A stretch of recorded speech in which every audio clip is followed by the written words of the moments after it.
Lo de anoche fue una locura en Colombia, el resultado de las elecciones, y para contar las cosas con independencia. Y advierto que este no es un video apto para esas personas que les gustan los libros de autoayuda. Para contar esas elecciones, analizar un poquito, he invitado a mi periodista favorita, María del Pilar Aguilar. Bienvenida. Hola, muy buenos días, muy buenas tardes, Pablo, muy buenas noches, como siempre digo yo. Pues sí, yo creo que hoy Colombia, primero quiero agradecerte por esta invitación a que le hagamos una lectura tranquila, pausada, pero muy apegada a la realidad de los resultados de las elecciones que nos dejó este 13 de marzo. Una realidad que hay que revisarla minuto a minuto, voto a voto, porque lo que nos puede matar a nosotros como país es el exceso de triunfalismo.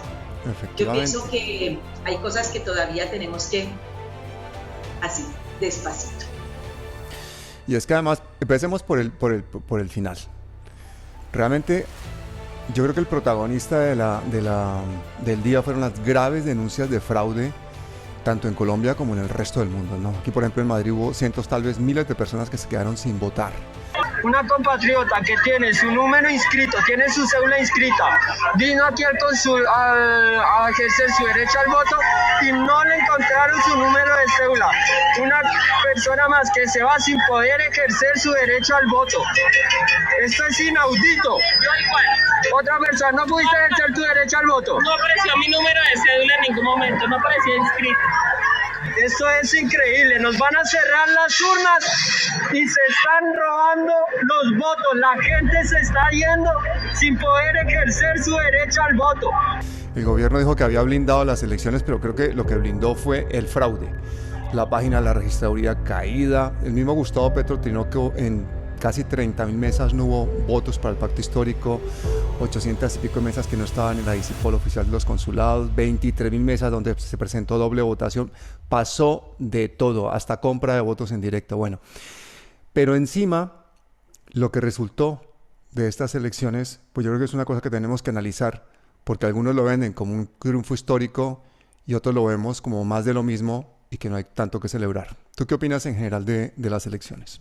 Mire, en general es que a mí me da vergüenza las palabras del registrador Alexander Vega, quien ayer tuvo el cinismo de salir a decir que se reportaba total normalidad en los 11.000 puestos de votación, tanto a nivel nacional como internacional, que todo había funcionado de manera correcta. Da vergüenza las declaraciones de la vicepresidenta Marta Lucía Ramírez y canciller también, quien dijo que los colombianos habían dado ejemplo, los colombianos en el exterior habían dado ejemplo en esta jornada electoral.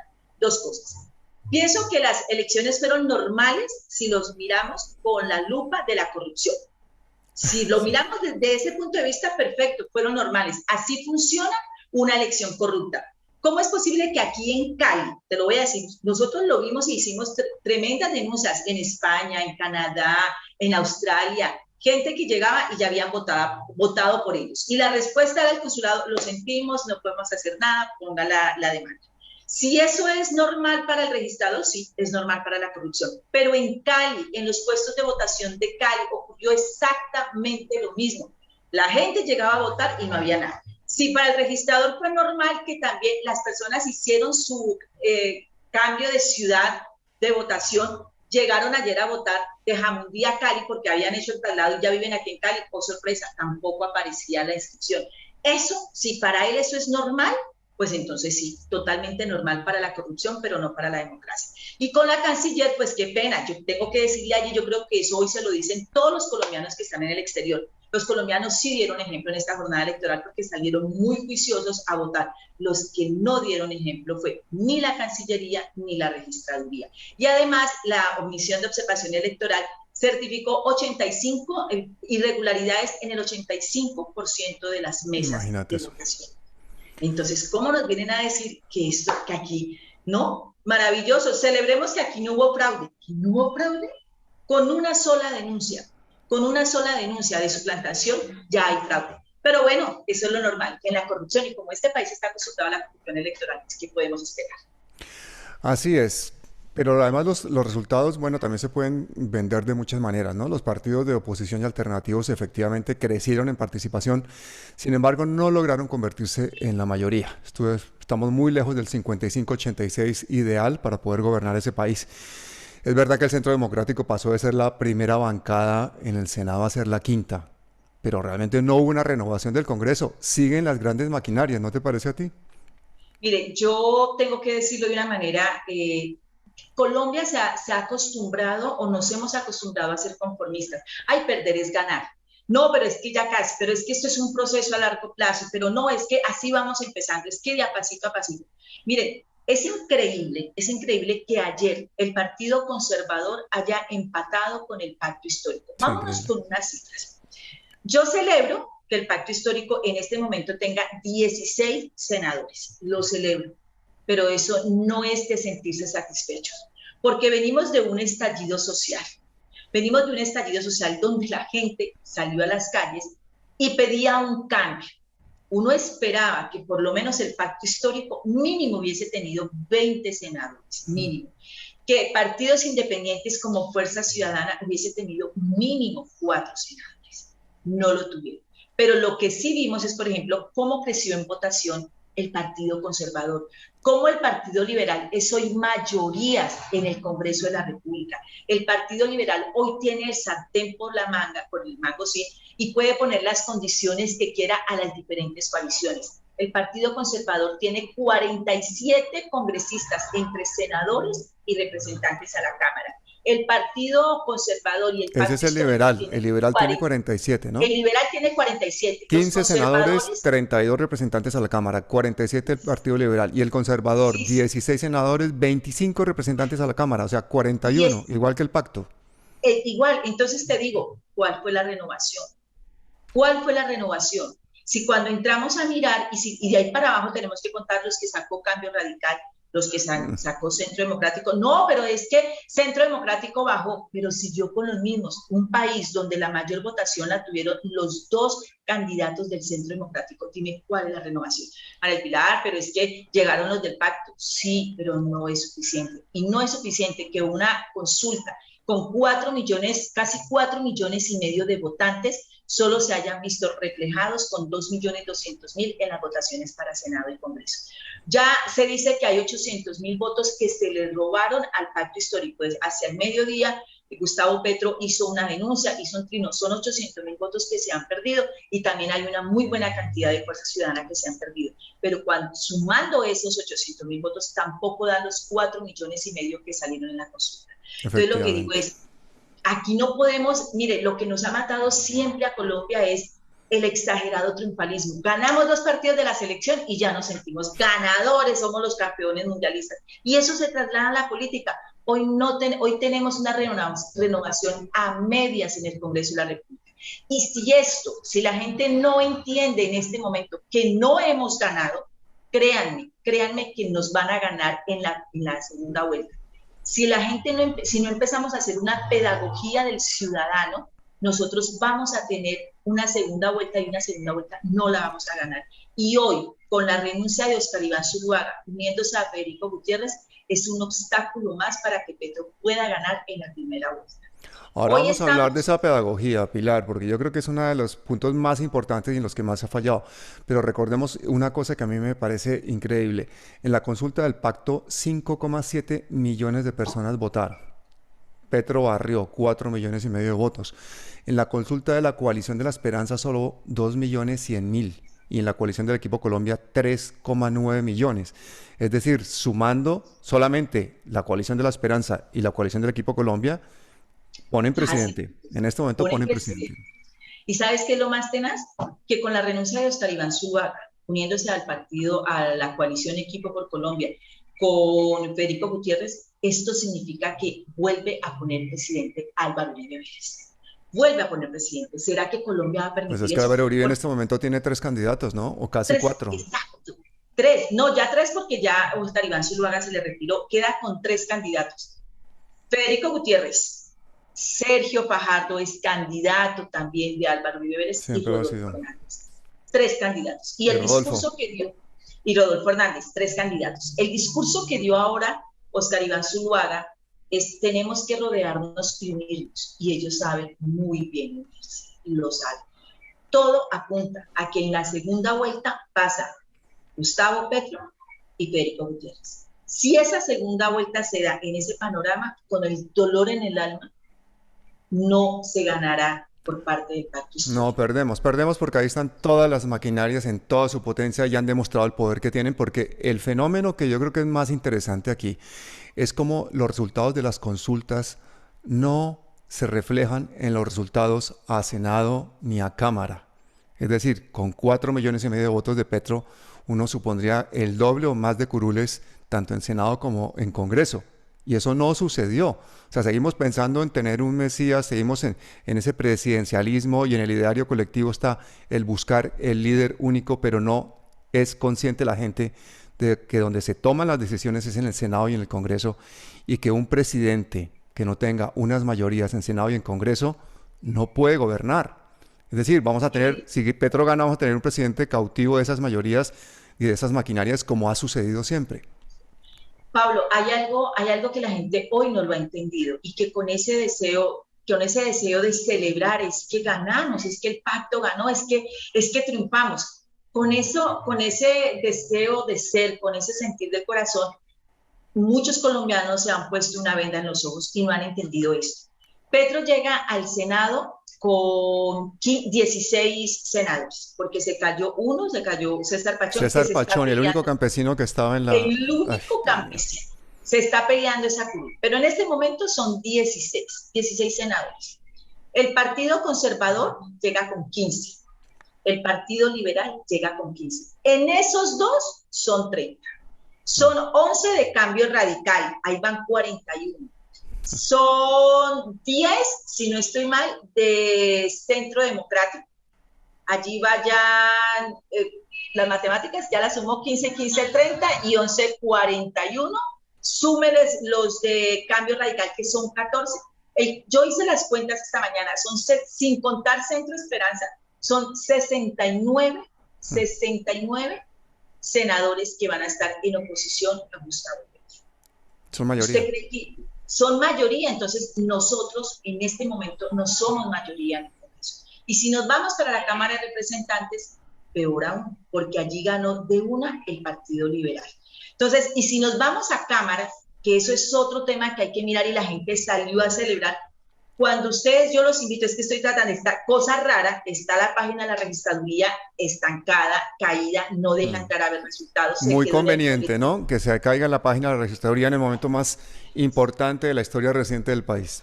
Pero si tú entras, hasta donde se pudo entrar, el último boletín que está abierto, tú entras y miras los resultados por Cámara, departamentos en los que no ganó el pacto histórico, departamentos Antioquia ganó Centro Democrático, y el pacto histórico quedó, si no estoy mal, de tercero o cuarto.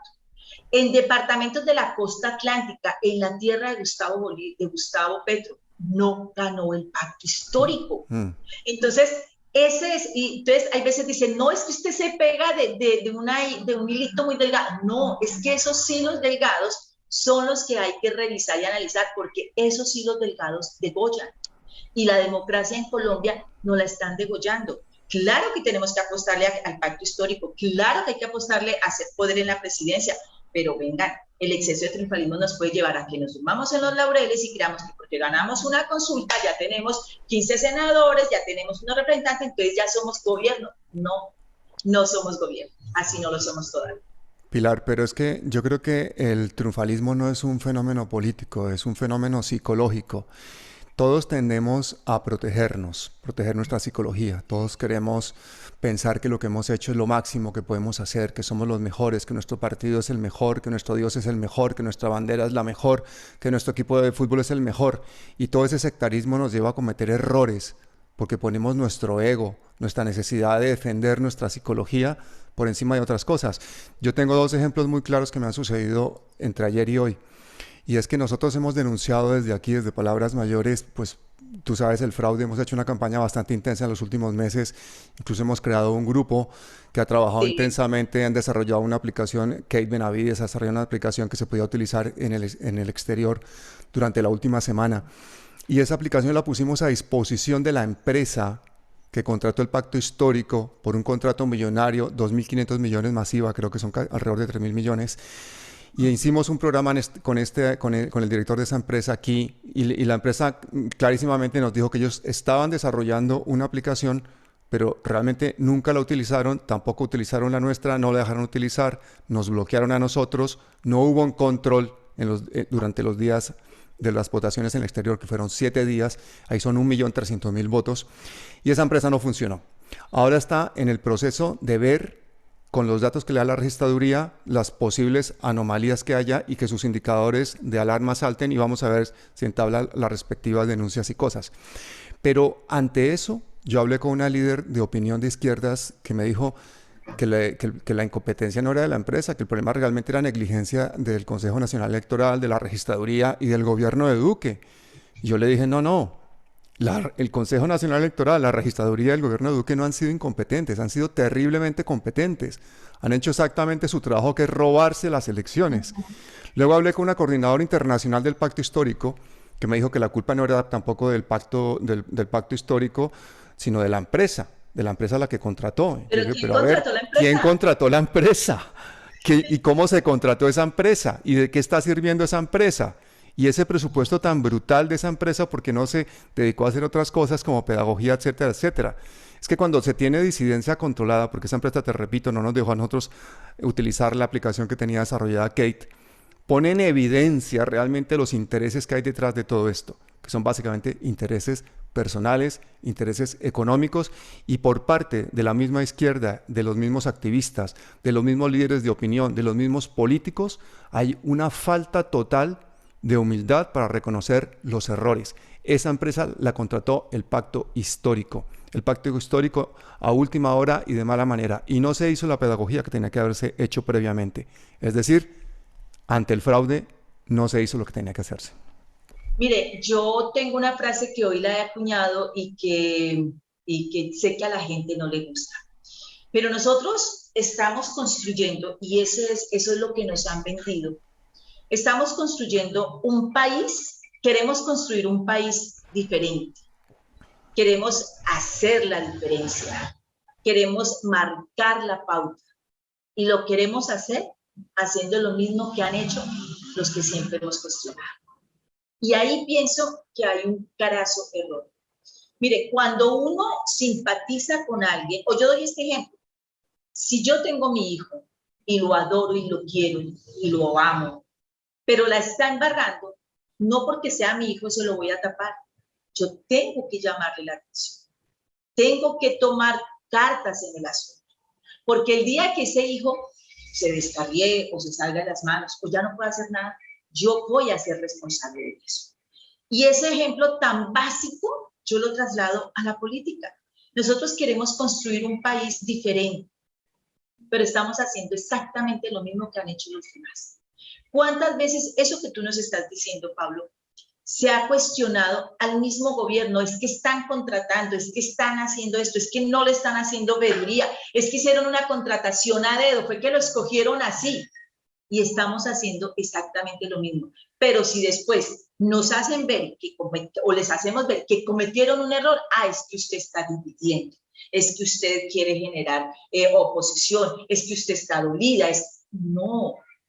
Precisamente en estos momentos es cuando más cabeza fría tenemos que tener y tenemos que sacar muy en claro cuáles han sido los errores que se han cometido. Porque un error en estos momentos, un error por pequeño que sea, no lo van a capitalizar y olvídese en depresión. Claro. Olvídese en depresión. Y ahora la carta que tenemos que jugarnos es esa presidencia en primera vuelta, porque yo creo que si no, no hay oportunidad. Y esa presidencia en primera vuelta está difícil, ¿no? Está difícil porque significa pactar, y pactar significa pactar con gente que no es del mismo ideario. Entonces, ¿dónde están los límites?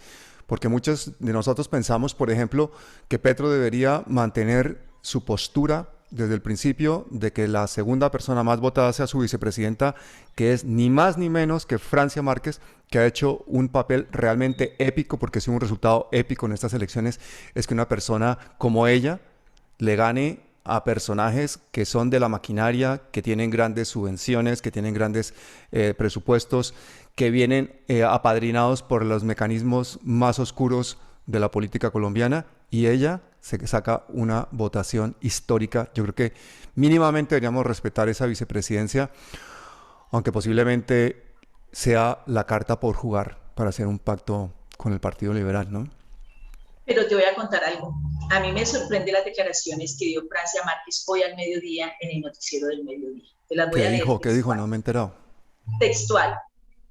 No estoy tan segura que ese sea el lugar que vamos a ocupar o que queramos ocupar. Eso lo dijo ella hoy al mediodía. Refiriéndose a que Pilar... A la vicepresidencia, porque le preguntaron que con esa votación ella que aspiraba, que si iba a pelearse la vicepresidencia, y ella respondió así: no estoy tan segura que ese sea el lugar que vayamos a ocupar. Ya está viendo la jugada que va a haber. Exacto, o que queramos ocupar. Mire, a mí me generó mucha incertidumbre esa declaración que ella dio por dos cosas. Porque durante todo este proceso, Francia Márquez ha estado muy firme y ha dicho, tienen que respetar el pacto que habíamos hecho, y era que la segunda votación era la que iba a ser la vicepresidencia. Y de hecho, por lo que se dio, que la vicepresidencia iba a ser para los liberales, que ella iba a hacer no sé qué, no sé qué, ella amenazó con retirarse del pacto si no se cumplía con ese pacto de palabra que habían hecho. Y ahora ella dice, no sé si eso sea lo que queramos. Entonces, veo yo, y ratificó que no se iba del pacto ratificó que no se iba, pero que ya no está tan segura de esa vicepresidencia. Ya está sonando en este momento como candidata, están los rumores, están ya, en 2 días se tiene que definir esto. Está sonando la esposa del hoy alcalde de Medellín, de Daniel Quintero. Está sonando también... No sabía ni que estaba en política la esposa de Daniel Quintero. Es la gestora social de Medellín, la gestora social de Medellín. Entonces, hay algo, y tú lo dijiste, las elecciones no se ganan con buenas intenciones, las elecciones se ganan con votos. Y los votos muchas veces llegan con las coaliciones. Por eso es que la derecha siempre ha estado en el poder, porque ha sabido cómo se acomodan. Por eso Óscar Iván Zuluaga hoy se retiró y se acomodó de este lado. Eso es cierto, no podemos tampoco creernos pues tan sobrinos del Señor Jesucristo, porque pues eso no va a ser. Pero también es cierto que si se llega a hacer coaliciones, hay que hacerlo con condiciones. Claro. Con condiciones. No todo vale. Gilberto Tobón, hoy de Fuerza Ciudadana, que es el 5º candidato con la votación más alta del país, pero que está por fuera, que no le alcanzó para ser senador, dijo, yo siempre he apoyado a Petro, yo siempre he estado con Petro, soy un hombre libre, pero también mis apoyos van con condiciones. El padre huérfano esta mañana lo dijo, mi apoyo va para con Petro, pero si Petro hace alguna coalición que no va a condicionar, tampoco me voy con Gustavo Oye, Petro. Fuerza Ciudadana se quemaron todos, ¿no? Holman, el padre huérfano, Tobón. Todos. Rafael Martínez, Gilberto Tobón, todos se quemaron. Pero esa quemada de ellos tiene, y yo quiero aquí, a mí me dicen que es que yo soy muy delgadito, pero a mí sí me parece muy extraño que un partido como Fuerza Ciudadana, con varios candidatos muy reconocidos, no hayan alcanzado ni siquiera un 3% de la votación, y cosa tan sorpresa, el desprestigiado Partido Conservador se elevó, le aparecieron votos, así como así, le aparecieron votos, y la mayoría con candidatos nuevos, tan especial, cuando Fuerza Ciudadana no tiene cómo ir a cada ciudad a cuidar y a pedir ese reconteo, cosa tan especial. Y ahora le aparecieron a Pacto Histórico 800,000 votos perdidos que están también en otras mesas. Mire, a nosotros nos han llegado certificados, nos llegó de gente que ha votado y que no aparece su registro en el E14, tan especial, pero el Partido Conservador se infló. Y mire, este es otro dato. Oye, perdón, a propósito, ¿qué pasó con tu voto? Que me contaste esta mañana algo de tu voto. Le cuento, mi voto no aparece. ¿Tu voto no aparece? O sea, tú votaste y no aparece tu voto. son tan de malas la registraduría que 2 irregularidades les pasó conmigo. Y así se los dije ayer cuando, en la primera, que me di cuenta. ¿Cómo es posible que llego yo a la mesa de votación, la mesa número 20, en el puesto de las Américas, en la Comuna 8, y llego a votar y los tarjetones para las consultas guardados? ¡Guardados! Digo yo, niña, esos tarjetones los tenían a un lado de un jurado, en la parte baja del lado de ella. Y dije, venga, esos tarjetones tienen que estar encima de la mesa. No, señora, nosotros nos dieron la capacitación y los podemos tener ahí. Le dije, no, porque en todas las mesas los tarjetones están encima de la mesa. ¿Por qué en esta mesa están escondidos? ¿Y sabe qué me respondió uno de los jurados? Señora, por favor, puede retirarse, que le vaya bien. Esa fue la respuesta que recibí. Muy bien. Y me fui a buscar la mesa de justicia porque se supone que la fiscalía tiene en cada puesto de votación, tiene unas mesas de justicia para que cuando haya un delito electoral uno pueda hacer la denuncia en tiempo real. Oh, sorpresa, sí señor, estaba la mesa de justicia, una mesa y 2 sillas, pero no había funcionarios de la fiscalía. No había nadie.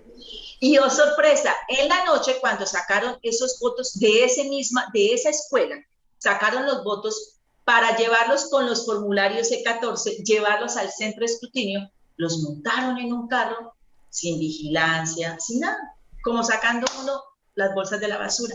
Ahí se pierden los votos, ahí se pierden las bolsas, ahí se intercambian los formatos. No, está claro que estas elecciones las ganó el fraude y las maquinarias, pero también las ganaron cosas aberrantes, a ver, porque hay 2 cosas aberrantes que a mí me ofenden, y una es que una afroderecha, Polo Polo, representa a los negros, o que el hijo de Jorge 40 es ahora el representante de las víctimas. Eso, ¿cómo se lo traga uno?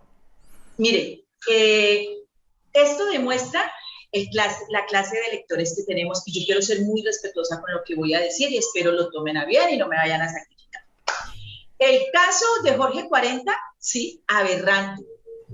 Es víctima porque a los 9 años su papá decidió irse a conformar el bloque norte de las autodefensas, entonces papito lo tengo que dejar solo, que ese consentido, y después se tuvo que ir del país, soy una víctima por eso. Pero no se dio cuenta que su papacito mató a cientos de campesinos y dejó a cientos de niños como él sin papás, pero bueno. Y adicional a eso, entonces nos lo tenemos que ratificar como víctima por la propia unidad de víctimas, a la que también cogió un edificio de su familia para que las víctimas fueran allí a hacer todos sus trámites. Listo, aberrante. Y eso, allí uno dice, bueno, sí, allí hay ayudas y los metieron y los paramilitares, perfecto. Pero que una persona como Polo Polo, que de verdad cuando uno lo ve, y no es porque... es por su estructura mental, represente a toda una comunidad que ha sido tan sufrida y tan estigmatizada, es un chiste. Y voy a decir algo peor aún. Yo respeto mucho a toda la gente que hace contenidos. Hay contenidos muy buenos y hay muchas personas que nos dan ejemplo a los periodistas de hacer trabajo de periodista. Los hay. Pablo, y tú eres uno de esos ejemplos, y por eso este programa es tan visto y es tan valioso.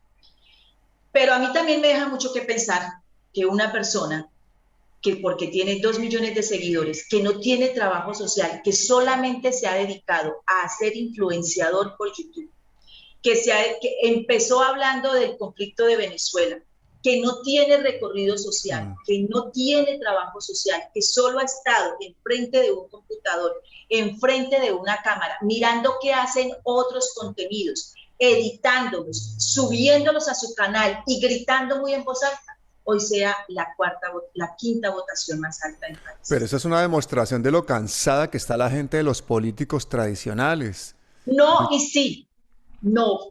¿Sabes qué es eso? La facilidad que tiene el elector colombiano de pasar de un lado al otro. También, porque sí. no les da por averiguar. Yo le digo a la gente, averígüese. Uno no puede escoger al primero que me diga que el presidente es malo. No, yo tengo que informar. Mire, el problema, y hoy estamos como país, es porque nosotros como país no nos informamos. Nos dejamos llevar por lo primero que nos muestren, y el que grite más duro, ese es.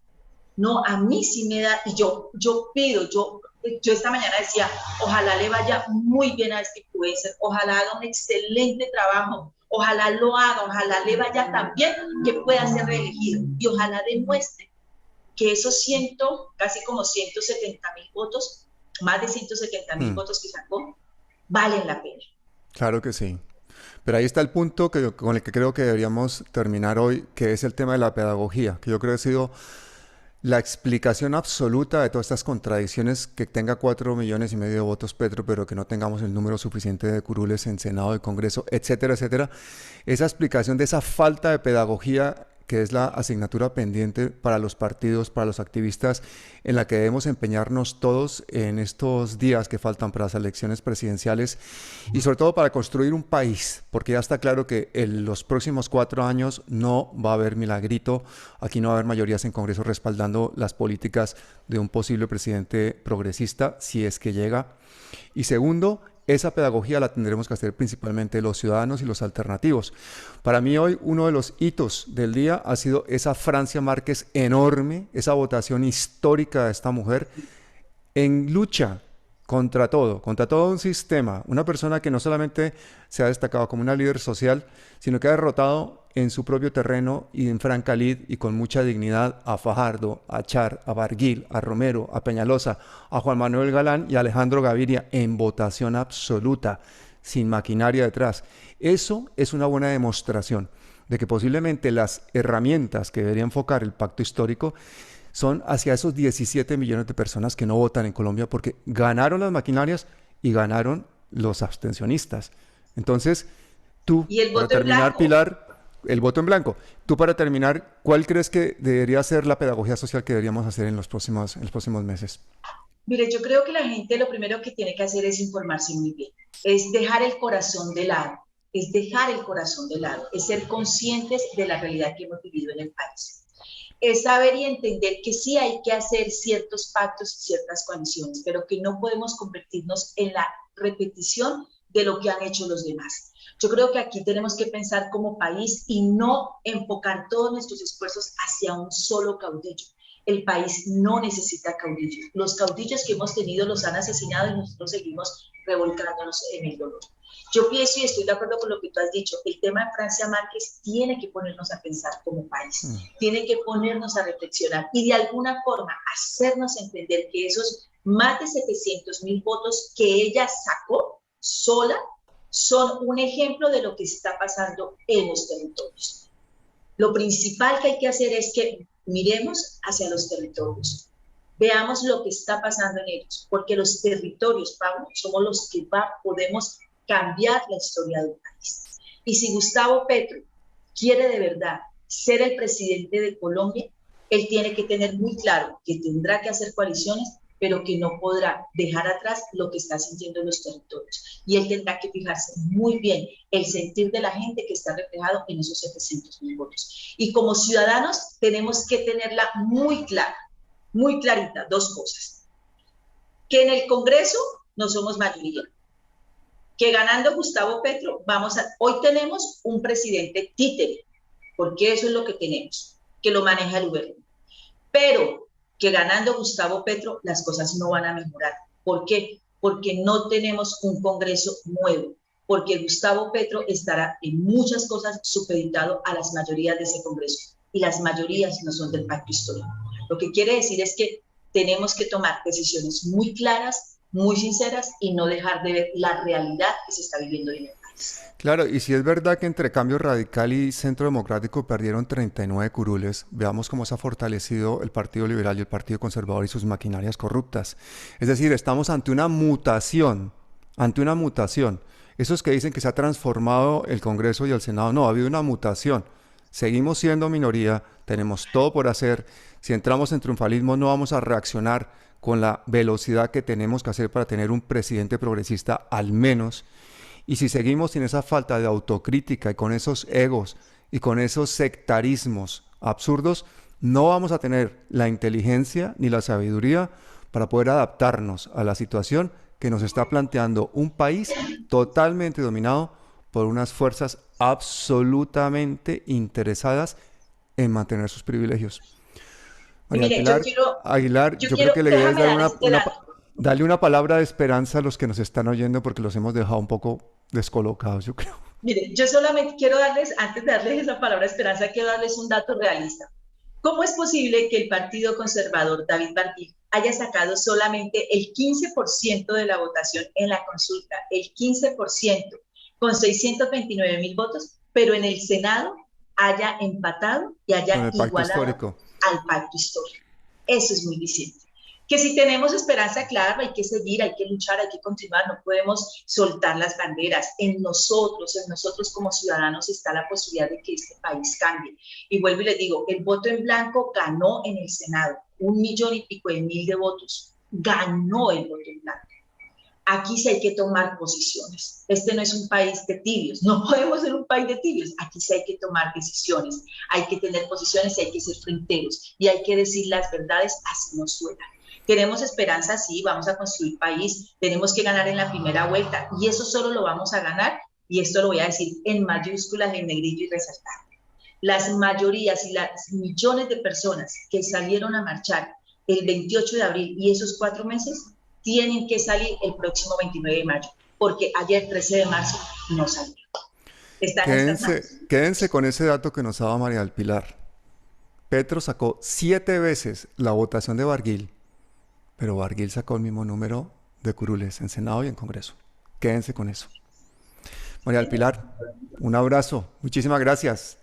Hasta siempre. Pablo, muchísimas gracias. Un honor estar aquí invitada contigo y bueno. Un honor que nos aceptes una invitación, una gran periodista como tú. Te escucho todas las mañanas. Gracias por tu trabajo. Valiente. Tan bello. Para adelante, porque esto aquí no nos van a quitar las sonrisas y ténganlo por seguro. Aquí seguimos. No. Un abracito. Gracias.